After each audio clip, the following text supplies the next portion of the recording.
Well, hello, Nick. How we doing, sir? Hello, TJ. How are you? I'm good, brother. I'm good. Welcome in, ladies and gentlemen, to the first ever podcast of Just Blues and Cards.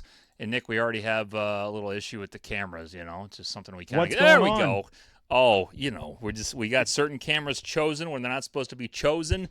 But you know what? We're rocking and rolling now, and it's good to see you, dude. All the way from Dallas, Texas, Mr. Nick Yale. What's going All the on? way from Dallas, Texas. The studios always upgrade year over year, so we got a little bit nicer of a spot today. The background decor might not go with the St. Louis theme of this show, but Yeah. I'll fix that eventually, and we'll be off and running. But good to be doing a show with you again. This is our how many podcasts have we done now together? I don't know. I was thinking earlier, I said the people that do know me and know us, like they're probably annoyed. Like, here's another podcast that like 8 people will Sure. listen to. And Yeah, that's kind of why we did this. We enjoy 8 people listening to us. So I said, Nick, why don't we do another one? You know what I mean? It's great. Eight people listening to us, and you know what? That's okay. I miss doing the show with you, and so we thought, Oh my hey, why gosh, not do Nick. it? Why not Thank do it you. again? It's not the same podcast as before with our debauchery. TJ, we've gotten a little bit older. You're a dad now. Yeah. We're a little bit more mature in our 30s, so we're drinking less, so there's not as much. The stories might be more boring. So we decided, hey, why not do some hot takes? Why on not our talk about the favorite St. Louis Cardinals? You sports just teams? calling the Cardinals boring all of a sudden? Like, is that where you're No, going no, I was into? saying, All right. like when we did Brews on the Balcony, we had a lot more. For those that don't know, we used to do a podcast about 500 episodes together. So Nobody cares. Yeah. we're- Not we're- a we're soul big- cares. we're Not big nobody. veterans, but you need another podcast out there of people talking about their favorite sports teams, Especially right? when That's we're exactly just what we need. 2 guys sitting in a basement talking. Isn't that what everybody says when they launch one? Something That like is what everyone said. Make podcast equipment more expensive is what they say. for people like us. That's exactly right. I did put that in the description. I was writing a little description on YouTube today for like the first show or whatever. And I said, yep, just another sports podcast that nobody asked for type of thing. And Yeah. I said, we do have, what did I say? We do have broadcast backgrounds, but no one gives a shit. And that's pretty much it, Trying to might give us a still little get bit of some- legitimacy, but it's really not there still. Might get some shitty Wi-Fi. I hope not, TJ. I have Oh. two. I pay for 2 Wi-Fi companies down here in Dallas, so hopefully Oh. we don't have any Wi-Fi issues on my end like we normally do. But Well, la-di-da, nonetheless- you can afford 2 Wi-Fi companies. Look at you. Yeah, we're moving up in the world. Moving up in the world. But hey, we have a hot baseball team to talk about. You like So- who's the cutest player on the team? Who do you think? Rank 1 through 5. What do you think? 1 through 5, cutest player on the team. I'm not answering that. You go. You right. answer that one. Let's see. I like that Ivan Herrera. He's a good-looking cat. Okay. Big Nathan on Jordan Church. Walker. You like Nathan Church? Nathan Church. I think the Tats could get the ladies going a little bit. So yeah, good-looking ball club. You mentioned it. You Pedro said you got a Pages hot get you team. I was going? just kind of Pedro Paez got a little beef to him. I got a little beef. Sometimes. You little like cushion. large men, TJ. We know that. Clip that. Yeah, but honestly, this program, as we said, no debauchery. Nick, I'm a little sad that you said that because the first thing I was going to ask you is if you wanted to go tarps off for the first episode. Oh, we could go tarps off. Flash some nips. Can we do that? Do we just get kicked off YouTube? For you I showing don't know. man We nipple? might not want to Wonderful. do that for the first show, but Well, you just man, did. You just did. I was out It's- there for clip that. Forgot it's a video podcast. I was out there for this past weekend's game. Of course, I only saw the only game, the 2-0 loss on Sunday, but boy, that Yeah. tarps off section was up and moving Friday, Saturday. The boys were still there, I think, on Monday, the kids from Stephen F. Austin that Yeah. got the thing all going. So definitely cool to see. Right now, obviously the last couple days haven't been as good, but the fans are coming out. Ollie's got, Ollie paid for all those tickets for, Saturday and Sunday to get them back out there. And they brought him into the clubhouse, let him throw out the first pitch. So TJ could have been us.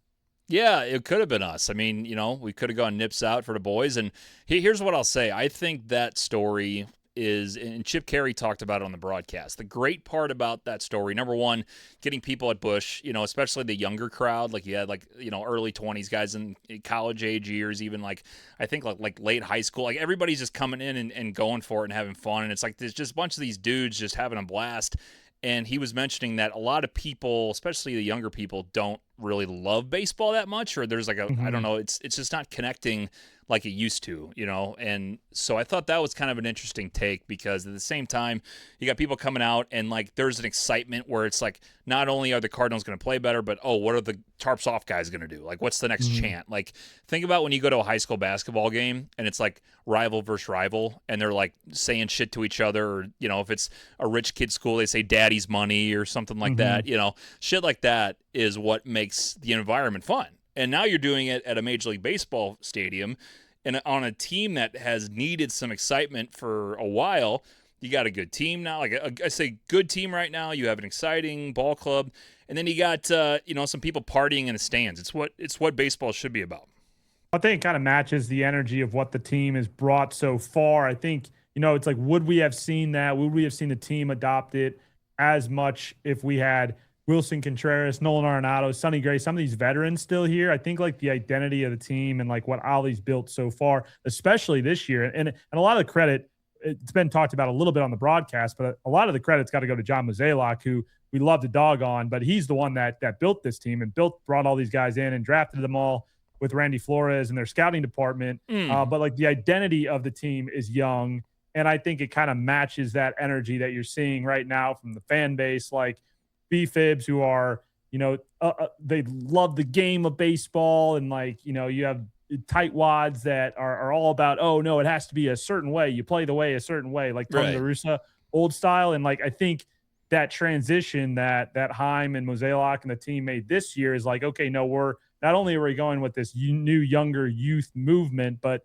it allows them to play free, to play fun, to not have any cranky veterans. Not saying that the guys that were on the team were cranky, I think but you're kind like, of saying that. I think you're kind of saying it's like that. it was funny because the Stephen F. Austin guys, I don't know if you saw broadcast on Monday night, they went out and threw out the first pitch, then they're running by the dugout, like fist bumping the players, and one guy goes down to Yachty to like reach over and fist bump him, and he just kind of like rolls his eyes and like does a half fist bump, and Yachty did as he's running. No way. Yeah, Yachty did. So it's like, the veteran players, like the older guys, it might not be their style, but I think with this team, it's like all these guys are so young. Herrera hits the walk off. He's doing it around the base. And Wynn was doing it. You're seeing it around baseball. Yeah. You're seeing it around baseball now expand to other teams, which I think is totally fine. I'm not like, oh no, this is St. Louis's thing. No one else is allowed to have fun. Like, no, I think, but it's a trend. Yeah, it's a cool trend. It's what you need to make baseball more fun. Some of the rule changes the last few years have made the game quicker, which is great. But like you said, in those dead moments on a Sunday when you're in a 1-0 game and it's a pitcher's duel and there's not a lot of offense, yet you have this whole crowd of 600-700 kids from ages 6'7", 6'7", from 9 to 45 with their shirts off, going nuts, doing chants. And like it keeps the fun and the engagement in the game, at least if you're a fan. So it's cool to see. Well, it is cool to see, and you see them having a blast. Like you see, usually, like you said, baseball is like a slower game. You go to the ballpark, you enjoy the ambiance. Like it's different for guys like you and me who grew up in a city that, the B-Fib thing, everybody hates that Cardinals. Not all Cardinal fans, by the way, but some Cardinal fans have called us best fans in baseball, caught on, and every other fan base hates them when we say that. I don't say that. Nick doesn't say we say it. The 50 to 90 range, especially the 60 to 90 of the people that sit at home that I just kind of like don't understand. I mean, I'm sure they watch, like diehard Cardinal fans watch all these games, and certainly there's been frustration over the past 3 to 4 years, but like don't understand when like what we're trying to do this year and in the years on in the future. I think a lot of people would have expected this or wanted this to happen 2 years ago so that we could be competitive this year.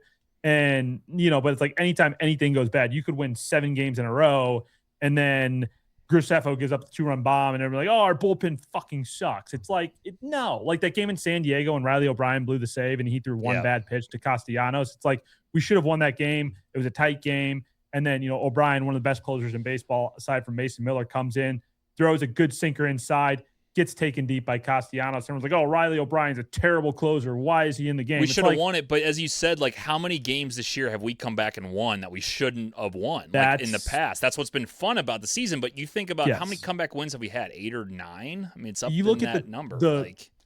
I was going to say about the last 2 days, and we don't have to get in too deep to it today because last Monday's game and today's game we're recording on or Wednesday. I guess it was what day is it? Is it Thursday? Thursday's game. Today, we're recording this on Thursday. So if you're listening, this is recorded on Thursday. Wednesday and May Thursday 21st, game, 2026. Correct. Yeah, both losses Wednesday, Thursday, 2 crappy games. You lose, don't score a run on Wednesday's game, Thursday's game. Not much better, not a lot of offense in those games. But when they won those 2 in Pittsburgh, where JJ walked it off in the 9th inning and 4-run comeback, Pedro Paz I live bet the run. Cardinals that game, by the way, Nick. That was nice. Real nice. That's a good hit. And then the game before that or after that, I don't remember which one it was, when Nathan Church robs the home run to end the game. It's like, okay, some games you're going to win by the skin of your teeth, and the Cardinals have done well in one-run games, but other games it's going to even out, especially against your divisional opponents and the Pirates. They swept them in Pittsburgh, and now we lose 2 of 3 at home in St. Louis. And those series against your divisional opponents are going to even out pretty much throughout the year. And so it's like, again, you win some, you lose some. That's baseball. Yeah, that's baseball. I like that. I think this is a Literally, year it's baseball. that, the question has been going around, whether it's like different radio stations like 101 ESPN in town or just podcasts or even social media, about why is this team exciting to watch compared to the last few years? Because they lost Arenado, they lost Contreras, they lost Sonny Gray, like all these guys. But I think you kind of nailed it right away when you said it's not, don't want to call them crabby veterans. But here's what I always think about it. Like, Arenado was always a prove by example guy. He was never a rah-rah guy, from what I understand. So you take him out of the mix, and you now have guys that are kind of okay with stepping up, even though they're young. It's like Mason Wynn, for instance, still a young guy. He's 24 years old, but he's been a quote-unquote veteran because he's been there for 3 years, compared to guys like Church, Weatherholt, people like that. So you think about the team not having a veteran where, if let's say you see a veteran that's been in the league for 15 plus years and they're not really a rah-rah guy, it's not that they're bringing you down. It's just like, what, you're not going to go over the top and act like a rah-rah guy when the veteran, all-star veteran's not doing that. So I think this opened them up to just kind of just say, like, fuck it, no one's expecting us to do anything. In their own minds, I'm sure they're saying that. I'm sure they're saying that to each other behind, not around the cameras, but basically saying, like, we have nothing to lose. Let's just go fucking have fun. And now you see that there is some talent here, and you guys got guys like Walker and Weatherholt that are leading the charge. And thank God, Nick, Jordan Walker. It's early, but thank God he seems to have figured it out, Well, and I think there's an important factor that no one's really talked about throughout this season, is the fact that these guys have all come up together. They played in this was the AA team. This was the AAA team. And then now this is the major league team with Gorman, with Walker, with Burleson. Donovan was on those teams, but I think it was a team that didn't have a true identity. Certainly in the early 2000s and throughout the 2000s and the success of Tony La Russa, they had their captains. They had their big guys, Pujols, Molina, Edmonds, Rowland, Carpenter, Wainwright. They went through this kind. Why do you hate Jason Simon-Tachi? I don't understand. Well, yeah, and that bullpen, Steve Klein, I mean, you could name them off for forever, but like they went through this transition period when La Russa left and Schilt came in. And it was like they didn't have the right identity. And then they go out and they get guys like you said, they went out and got Arenado, who everybody wanted. They went out and got Goldschmidt.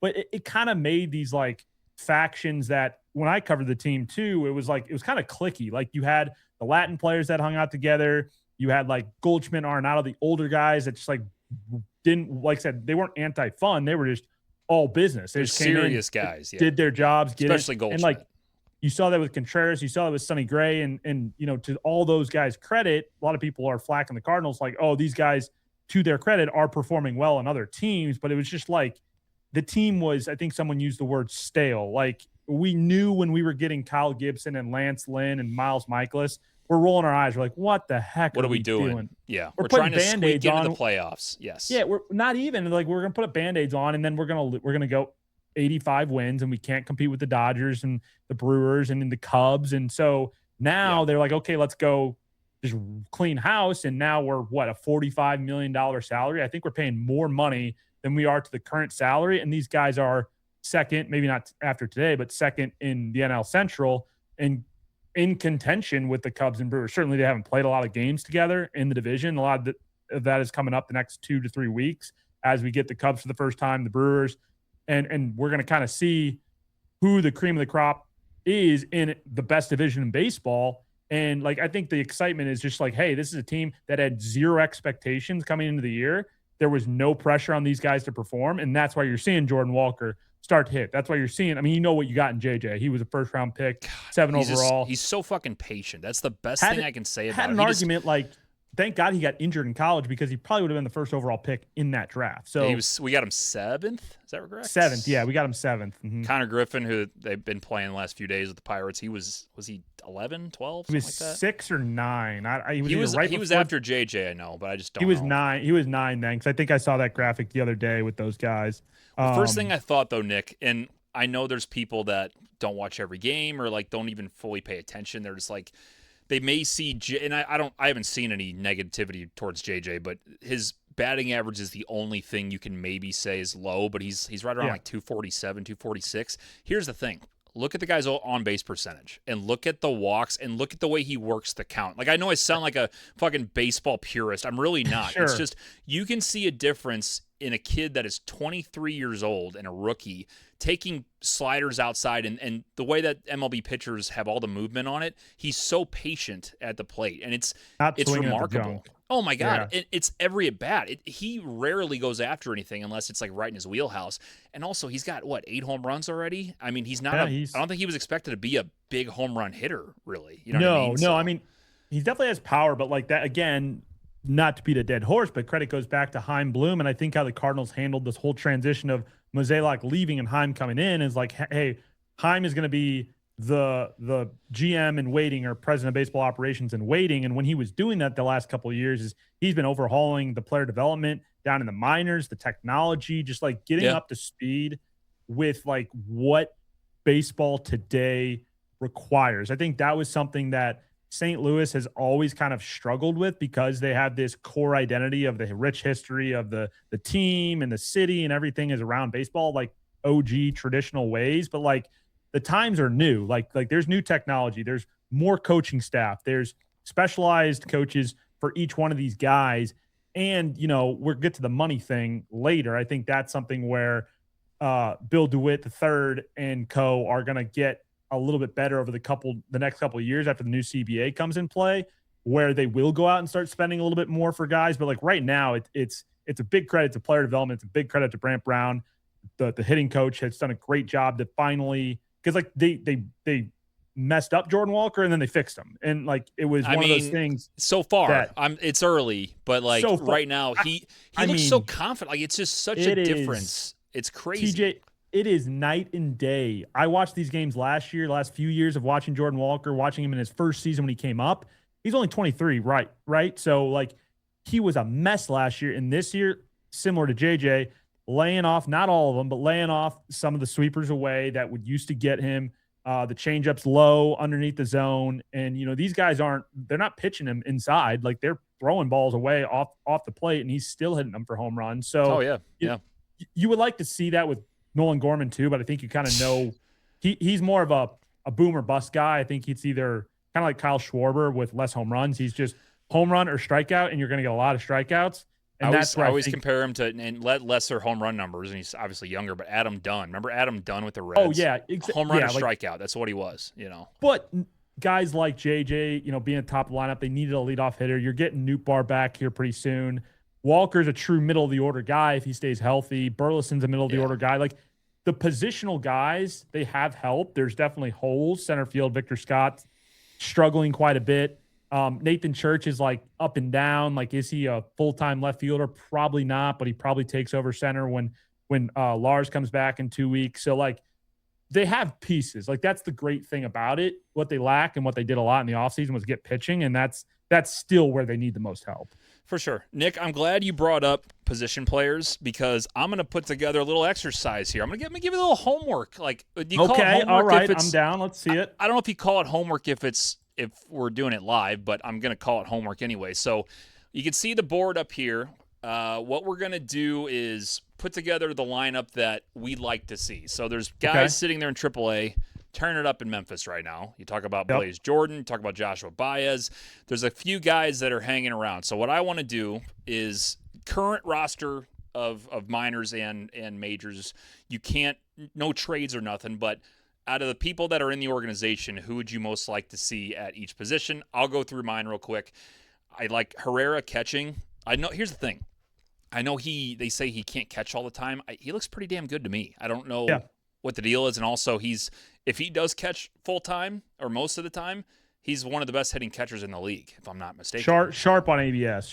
Very sharp on the ABS system. For sure. So I like Herrera catching on a regular basis. Burley at first, no shock there. Middle infield, I hope this is our middle infield for the next 10 years, Nick. Wynn and Weatherholt, no shock there. I want to see Blaze Jordan at third. I'm kind of done with the Nolan Gorman experiment. I don't know if they can get much value out of him, and this is a guy that I hope can figure it out, but he just looks lost every time I see him swing. He's going for the fences, and he just doesn't connect. I just don't think it's really in – if you're going to put him anywhere, put him at DH. But I don't think he's a good enough third baseman to put there. And Blaze Jordan, I haven't paid attention in the last couple weeks, but apparently he's been tearing it up all season. So wouldn't mind getting a look at him, as this is still – even if we're 2.5 out, this is still the season we're supposed to check and see what we got out of some of these players. So I would put Jordan at third. Walker in right, I mean, he's been phenomenal, dude. God, he looks good. And some of the home runs that we were mentioning, he's just so big that when he connects, like it looks so nonchalant, and it just carries because he's got so much power. Super pumped if he can continue this. Like, really am. I want to keep Church in left. I mean, I did not expect this guy to do shit this year. Like, it's kind of like, who is this guy? And I went to opening day. I saw him rob a homer. He's robbed another homer. He's played great defense. His bat has been better than I expected. I think people are still expecting it to be way better, and he definitely goes on some downward slopes, but I like what he's doing overall too, so I'd keep him in left for now. And I want to bring up Joshua Baez and put him in center. That's what I think. And Victor Scott, like, hell of an athlete. You can tell he's got speed, and when he played small ball, especially early in the season, more bunting, more of this, more of that, he was getting on base. Now I just think he's not that great of a hitter. I think they got to bail. So that's what I think. That's kind of my starters. I'm not going through pitching. I'm not going through all that. But as far as the defensive alignment, that's what I'm thinking, Nick. Yeah, I mostly similar. I mean, Burleson at first, JJ at second, Mason at short, Walker in right. Other four positions I would switch up. I would DH Herrera, because I think for as good as he's been catching these guys, he's still a liability behind the plate with his arm. Pajas has been much better and pretty good calling balls and strikes, but I think it's Jimmy Crook's season. This is his time. Oh. He has lifted the ceiling on what he can do at AAA Memphis. Certainly there's a logjam at catcher right now, and you kind of say, what would you do? Because I think there's a short end of the stick. I think Pozo is fine as a backup catcher, and I think you bring up Crooks. You do something else with Pajas. You can't trade him at this point, but I think they will do something at the deadline with him, because Jimmy Crooks is knocking on the door, and I think he's one of those guys that there's a logjam behind him in the minors, but between Leonardo Bernal and Reinal Rodriguez. So I think we love catchers in this organization. There's a lot of catchers in there, a lot of top 100 catchers in this organization. I think Bernal just fell out of the 100. Reinal obviously is the best player that we have in the minors right now, in my opinion, non-pitcher wise. So I think from a catching standpoint, like, Jimmy Crooks is going to be the next Carson Kelly if they don't find a spot for him this year. Like, he's going to get traded because Reinal just got called up to Springfield, but he, in my opinion, is going to be knocking at the door in a year or so, maybe less. I don't think they'll call him up this year, but like, Reinal realistically too is a guy I could see future third baseman if they want to get his bat in the lineup and move on from Gorman. We don't have to dig too much into that right now. I think you got to keep letting Gorman figure it out at third. I think, again, we kind of know what he is, but this is a perfect scenario this year to continuously just let him get reps, get out there.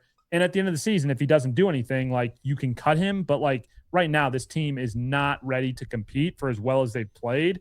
They are not a playoff team by any means, even though they've had some hot stretches. The starting pitching specifically, we can get that later, but it's not there. The bullpen's been up and down, okay, but like, starting pitching, not good enough, nowhere close to even compete in the playoffs.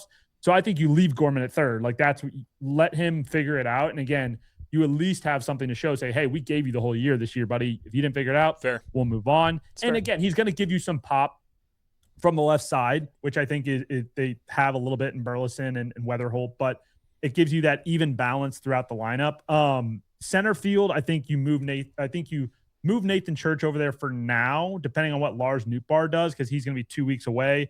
I think Lars is either playing left or he's playing center. I don't know where they'll put him. I think, again, he's played more left field, but Victor Scott, like you said, probably needs to be sent back down to AAA, play every day down there, figure it out or not. Like, again, his speed is certainly an asset. His defense is an asset, where I think that's why they're kind of keeping him around on the team right now, especially with Lars on the IL. But when Lars comes back, I think you send Victor down, let him clean some things up with the hitting, bring him back up unless you really think you need him. But to me, Nathan Church is a fourth outfielder. It gives you enough defense in the field regularly off the bench and is fine speed-wise. Like, he's not as fast as Victor Scott, but like, he gives you some speed off the bench, late game defensive adjustments if you want to use them. I just don't know if he can be the guy that's hitting full time on this team right now. Like, again, streaky, hot. Sometimes he's batting at the bottom of the lineup. So that's a little challenging. I agree. I think you bring up Josh Baez, and ultimately I think you put Joshua Baez in left, put Church back on the bench. Don't know if he loves that or if you can really keep him there, but I think you got to give Baez a chance, because very similar to Jimmy Crooks, he's a guy that is knocking on the door. Like, he's done everything he probably can at AAA. Granted, it's been his first year at AAA this year. I think he was at Springfield last year, but he's whacking the shit out of the ball. Like, bring him up, put him in left, move Lars to center. And heaven forbid someone gets injured, you still have Church who can play. And if one of those guys gets injured, you can bring Scott back up in a pinch. So I think their outfield depth is in a good spot, where it's like before, I think, when you had Dylan Carlson, Harrison Bader, Tyler O'Neill, like, these guys were like concrete in their position. I think Lars is gone at the deadline, so they're going to play him, let him play, trade him away. And then, again, they're opening up these spots for these young guys to perform. And so far, I think Heim and Ali have done it right. Like, they've given Victor plenty of time off when he's slumping, getting Church in there. Team's still been performing. So, they have a luxury of like just enough depth right now where they can play with some things. It's not like too much depth, except for at the catcher position.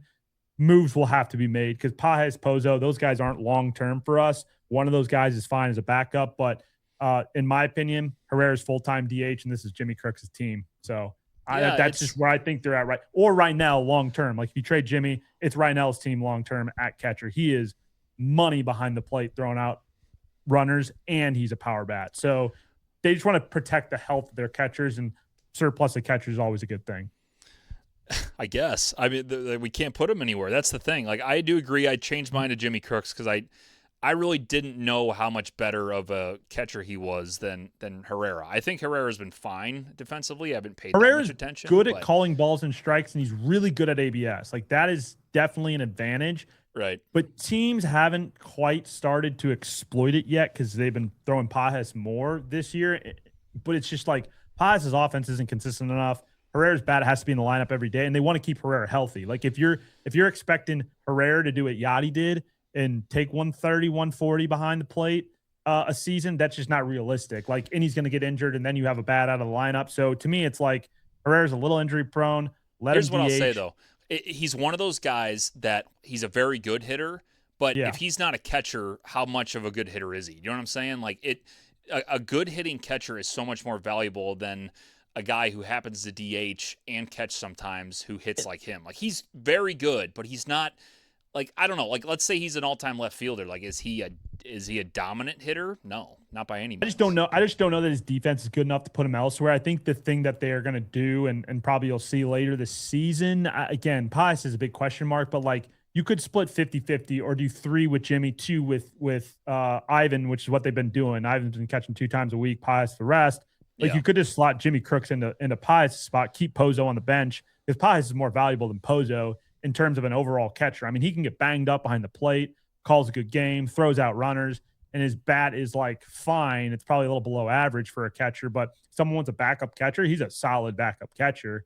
And again, I think there's a lot of guys when you get to the deadline that they're going to look like, everyone's kind of asking those questions right now. Well, the Cardinals are second in the division. Like, do they change the course? And Heim's kind of already talked about it. He said, no, like, we're selling at the deadline. Like, we are not going, and there might be some addition by subtraction situations going on. They might add some guys and also trade away guys. But like, to me and this team, like in July, May's gone, Riley's gone, JoJo's gone, Pages is gone, Nootbaar's gone. Like, I would trade I would But send everybody away. I think I would do it early because here's the thing: you want to prove to other teams that these guys still have some value, but I mean that's a long time to wait to get some young guys more opportunity. So like that's why I put a Yeah. Blaze Jordan here, for instance. A Gorman I totally get, so I could see DHing him on a regular basis. You got to bring Baez up. I think you've seen enough from what Victor Scott gives you. Like I think he's a Yeah. good guy, a great teammate, hell of a play. I mean, good defensively, he's fast, but he just can't hit. The guy can't hit. So But that's the problem. that's the thing where this team, and I think it kind of goes back to their identity, where it's one thing, it's a young core. There's not a lot of pressure. They don't give a fuck. Like if they win or lose, they're moving on to the next day. But like this team is as close to, I talked about the La Russa Schilt teams before, but like as they find their identity, they're winning in different ways. Like you're like a lot of teams, I think, want to stack the lineup with power hitters like the Yankees or the Dodgers or the Padres and let the power be kind of their source, or just load it up with starting pitching. Like this team is like winning again 2-1 ball games, 4-2. Like sometimes they're not going to get a ton of offense. Like, sure, you're going to take the pop that they've had from Burleson Walker, JJ. Like there's been some highlights, but like that is probably going to regress throughout the season as these guys get more wear and tear on their bodies. And, Sure, there's you gonna know, be injuries. more, We've been pretty healthy overall. I mean, you got to admit that too. but the so. identity of this team is good defense. Like how many runs have these guys, especially the entire outfield, like Walker, Scott, Church is one of the best defensive outfields in the league. Mason, JJ, both Mason at least, Gold Glover. Gorman's defense been way better. Burleson's JJ's defense has been, is phenomenal. I don't know he was that good of a defensive yeah, player. he's at all. still learning. You're seeing some rookie mistakes here and some there. of the and double like, plays that they've turned though, like he's but been that- off his back foot yeah, throwing like, a Mason. Oh my God, it's been that incredible. that is your core, and it's about keeping them healthy. And they, again, so they have some lineup flexibility. Like the problem right now with this team more than anything is like they go with this small ball, scrappy identity, good defense. Like the pitching staff all know their roles. Like to me, that is one of the things that Ollie's done the best this year. Is he's phenomenally managed the bullpen. A couple guys blow, and he still figures out how to use them in correct situations when it doesn't matter to get them their innings and eat the innings. But I think right now it's like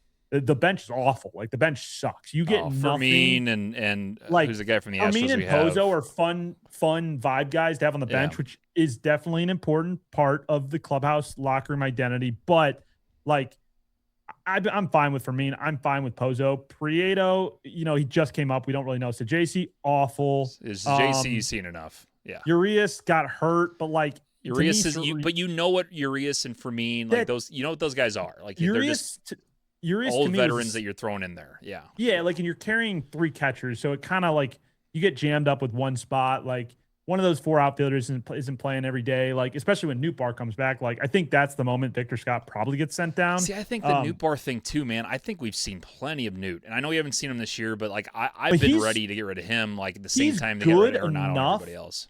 He's a good enough, and he carries some value. Obviously coming off the injury, so he's gonna have to prove it this year. But I think like if he creates enough value for himself, yeah, ship him out because we got Baez ready to go. We have Church. Like to me, this team, like right now, and we're not really looking like, I think as a group, we're looking 2028 as being super competitive. Go fill some holes on pitching staff.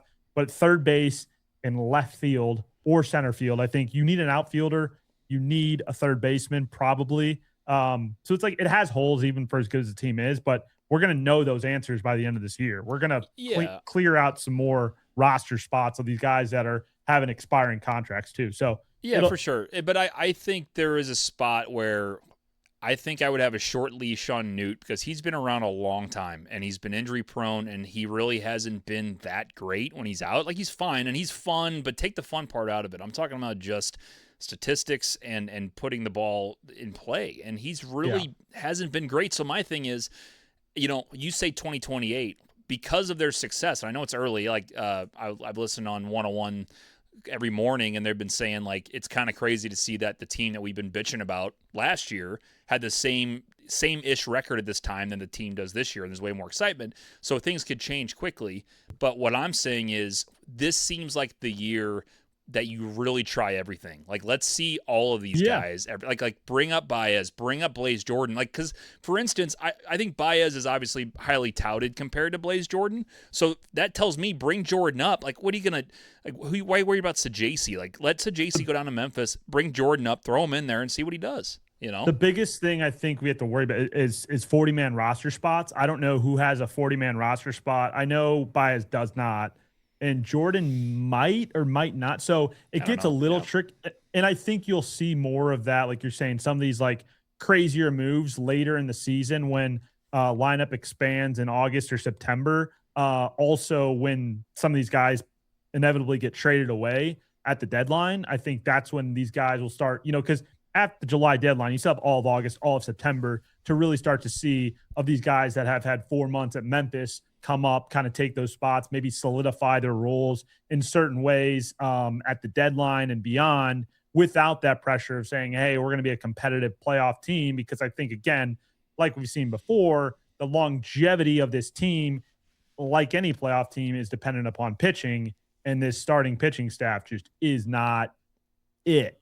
Like it's cool to see the young guys get their opportunities, but we have a lot of threes on our staff. Oh yeah, there's no ace, and we knew that going in. You know what I mean? There's That's no ace, and like maybe there's room for Doyle or Matthews to be that in a year or two, but like right now, like you have to go out and get a starting. And it's like, are they going to go out and get an ace and sell the farm at the deadline? No, they just replenish the entire farm at the last year in this offseason. Like they're going to stick to their plan. And like, I think you're going to see, like you said, a lot of different things being done throughout the season to be productive, to showcase going into 27, 28, like, hey, we're working towards being not only a competitive team, but a sustainably competitive team. Because you see a lot of teams that just sell the shit to go for the World Series. Well, let me tell you, one team can win the World Series, and it's like likely going to be the Dodgers the next 5 years. So the Cardinals are kind of making the right moves right now where it's like, hey, it's fun, we're competitive. Oh, yeah. And it's the young guys getting an opportunity.